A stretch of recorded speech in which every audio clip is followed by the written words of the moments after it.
Oh man. To say I'm aggravated myself would be an understatement.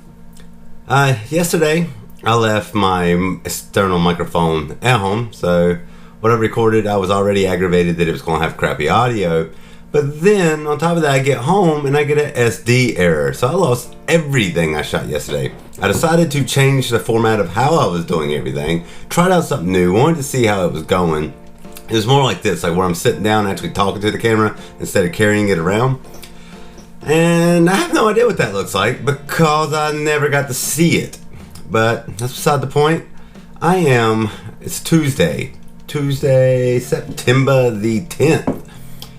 I am flying out the country in 4 days. My Hero 7 took a crap on me. It's doing that automatic shut off there in the middle of recording that everybody else seems to be having a problem with on the internet. The GoPro's like, oh, no big deal. You just need to reformat your card. Well, I've done that, tried that, replaced the card, tried many different cards, tried different batteries, tried resetting everything I can think of, anything I can find on the internet to do that stupid thing to make it work.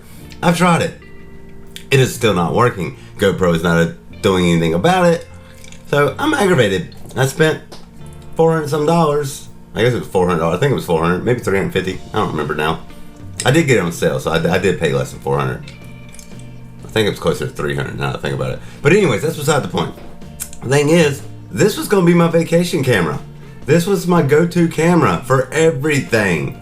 Everything I do, I was going to do with this. My vlogging for this show. Instead, I'm recording on my 5. Well, this is useless because it'll record the first time for about 15 minutes.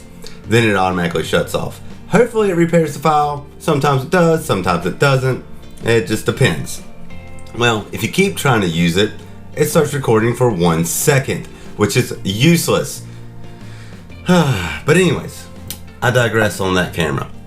I got pissed off. I was like, whatever, I'll just put the 5 in the vlogging thing. I'll do all my vlogging with my GoPro Hero 5. Well, luckily, I've been wanting a DSLR for a while and things like that. And I was like, well, I'm going to either sell this camera or something like that and put that money, or get GoPro to give me my money back would be even better kind of thing. Get rid of that camera. Finally buy me, I went out and I bought a SL3 Canon, but that'll be here today. It'll finally be here today. Luckily I did that because now this GoPro Hero 5 is giving me problems and hopefully it's fixed. I don't know. I have no idea. I worked on it all night last night and this is my first test with it. Hopefully you actually get to see this and I'm not just talking to myself sitting here in a room. But either way, I will give you updates today like how I normally do. I'm heading to the shop now. It is 9:02 a.m. Running a little behind. I woke up a little later than I wanted, about 7 a.m. But after cooking breakfast, getting the kids ready, getting the wife out the door with them so they can go to the mother and father-in-law's house so we can both go to work. And then me down here getting this camera set up and everything like that so I could do this short test run, possibly post it to the internet video. And I also need to check on the tracking to see where my new camera is, because that's going to be my new go-to camera. Thanks, GoPro.